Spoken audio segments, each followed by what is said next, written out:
A Cards with Michael production. What's up, YouTube? Cards with Michael and another collector box. This is Darren, your third box, your final box. We opened one live stream and two on video. Let's get to it. Let us get straight to it. What have you guys been expecting from these collector boxes? I have been expecting decent EV. I mean, we priced that last one, so if you haven't watched the last collector box opening we did for Darren where we added prices, go check it out. So let's get to it. So I mean, these are like, I don't know. I think the EV of these, it's always so wonky because every day TCG Player, like the prices change so much. But I will say that, you know, we're in a funny market right now. Hey, a little foil extend art victimized. Jury Master of the Review, Siani, Laboratory Drudge, a foil rare. But when I say funny market, I mean, hey, you got a Mythic, Pack 1, Triumphant Reckoning. It is at Christmas time, the time when people are buying gifts and you know, spending money on things that, well, frankly, they might not need, but that they must for obligations. There's bills, there's health insurance, there's just a lot of like rent, tax. There's a lot of things that, you know, people have to start paying for at this time of the year. And, well, Magic the Gathering cards are not one of those things. So you'll be able to see a dip in the market around now, every year actually. Every year around now, businesses, everybody, prices will drop. It starts with Black Friday sales from the stores level, and it goes all the way down to the singles that, you know, your backpack dealers and your guys who have a lot of inventory. Everyone is going to be trying to clear inventory to pay the bills, buy some cool things for Christmas, and just, you know, overall have some money. So I'm not exactly surprised that the singles have crashed down. And I get asked this all the time. Hey, Michael, do you think so-and-so card, in this case, Jeweled Lotus Extended Art Foil, will go back up? My thing is still this. Look, oh, speaking of which, a foil Jeweled Lotus, boom. Speaking of which, look, the supply of this stuff is only going to increase. I believe when supply increases, and especially given, you know, a card like Jeweled Lotus, I don't think the demand is gonna particularly increase with it. In the short run, expect prices to go fall. In the short run, expect prices to fall. Period. Like, I know what some of you want me to say, right? Some of you want me to say, buy all the Lotuses, it's gonna go up, like, it's a great investment. I can't in good conscience say that. Like, that's just not the case. We've seen this happen with Force of Will. We've seen this happen with Mana Drain, Mana Crypt, like every single hit. A little Tymna the Weaver, nice little hit. Cards just go down in value. If you're a collector, look, I'm sorry about that, but if you're someone who's trying to make a new EDH deck, you can't afford collector boxes, like, this is not a bad thing. This is really not a bad thing. Prices dropping. Yes, the value of your collection may drop. Yes, it means that when you open a collector box, you can't immediately flip it and make money. But what's cool is that, you know, more people get to enjoy this game that we call Magic. So there you have it. I put out my statement.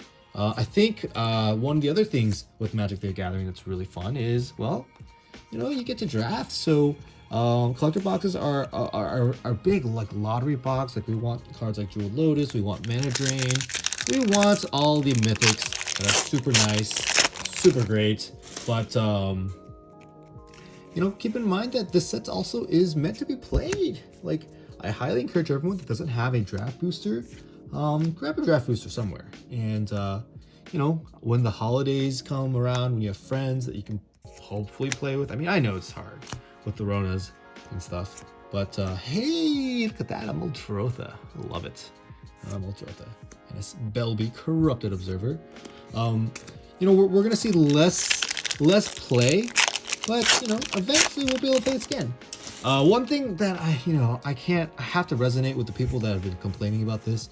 Magic the Gathering Online, the way they implemented it, oh, look at that, 3 visits for extended art, is not that pleasant. Magic the Gathering Online, the way, so in case, wow, okay, that's a beautiful card. Sphinx of the Second Sun, foil extended art mythic. We don't see that very often. I mean, if you look at the last box, we didn't even get a single foil extended art mythic. Magic Gathering Online, the way it works is you draft a deck and you play 4-player free-for-all. My only issue with it is the way you get points is if you win the entire free-for-all, you're the last man standing, last woman standing, last person standing, you get 1 vote's worth of points. But the other 4 votes worth of points, so there's every single round, every single match you play, there's 5 votes worth of like points being distributed. The other 4 points are completely based off of what people vote for. You can't vote for yourself.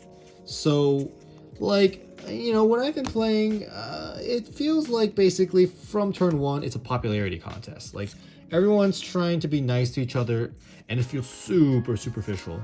And I'll admit, the couple of games I played, I was the most superficial. I mean, I don't think I'm like exactly like a super rude or mean guy normally, but I felt so superficial, like I was just being this like artificial amount of nice that I don't want to be that type of nice person when I'm playing a game of Magic Gathering. I wish they implemented 1v1 queue. And I know this set was not designed for 1v1 play, but it also, you know, Magic Gathering prize support wasn't designed to prize support like this. So, anyways, rant on that over. How about you guys? Have you guys been drafting this set? Vacios, nice. Paired with Tymna, the 2 most powerful partner commanders for competitive EDH. Have you guys enjoyed this set? Have you guys had an opportunity to play it in paper? Have you guys had an opportunity to do some wacky drafts with it? Like, I don't know. How would you implement a chaos draft with this? Because there's more cards. Maybe you just draft it like normal, one pick per pack. I don't know. We'll see. All right, we have an Akroma's Will, foil rare, Finhorn Elves, Training Center, Hamza, Guardian of Arashin, Ravel's Soul Tender, Lathiel, Bounteous Dawn, and a Treasure Token. Okay, guys, the last pack. And yeah, you know, I kind of blitzed through this one. If you guys thought that this was a little bit too fast for your take, I'm just trying different things out, you know? I can go fast, I can go slow. Now that we're getting used to the set, we know most of the cards. You know, just another day in the park. All right, Horizon Zone. And here comes our last 3 etched. Falthus, Vile Smasher the Fierce, and a Kamahl, Heart of Krosa. So there you have it, guys. Another collector box down. Now that we're getting to the swing of things, I can take more sponsorships for collector boxes. Happy to do it.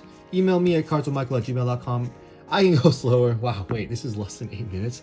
Let's do a quick review. Like usual, there's just like not many mythics.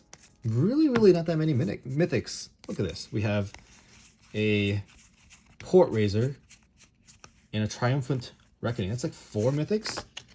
And 1 mythic extended art. And of course, a Jeweled Lotus. Put the value of the box here inside. Let you guys decide. Are these worth it?